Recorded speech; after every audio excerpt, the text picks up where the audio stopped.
Hello దోస్తులు, మా బర్రె అయితే ఈనిందో వచ్చి మేము వచ్చేసరికి అది ఆల్రెడీ నాకింది, పాలు కూడా తాగింది. నేను తాగి తేడా తాగుతుందో తాగుతలేదు, అది చూడు నా బిడ్డను పడేసినామని ఒర్ర సూపు చూసినట్టు చూస్తుంది.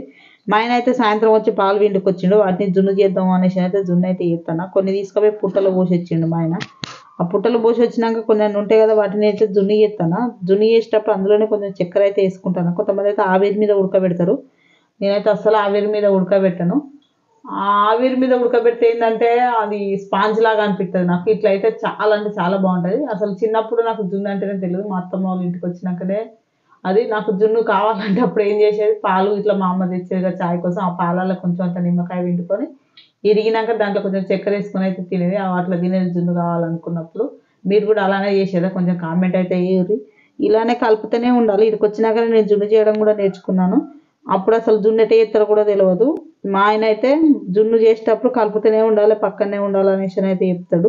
నేను ఇది ఎప్పుడైతుందా అనేసి గోతి కన్నా నక్క లెక్కనే చూస్తున్నాడు గ్యాస్ కాడ నిలబడి. అది కలుపుకుంటా, అంత ఇష్టం నాకు, చాలా అంటే చాలా ఇష్టం. కాకపోతే చిన్నప్పుడు మిస్ అయినా కానీ ఇప్పుడు చాలా దొరుకుతుంది. ఎందుకంటే మా బర్రెలు 2, 3 ఉన్నాయి కనుక ఒకదాని తర్వాత ఒకటి ఒకదాని తర్వాత ఒకటి ఈనుతుంది కనుక అట్లా దొరికిపోతుంది. కొంతమందికి అయితే మేము పిలిచి కూడా జున్ను పెడతాము, ఇంటికైతే ఇయ్యడు మా అత్తమ్మ అసలే. ఇదిలో చక్కెర తక్కువైందని చక్కెర వేసుకొని తింటాడు మా ఆయన.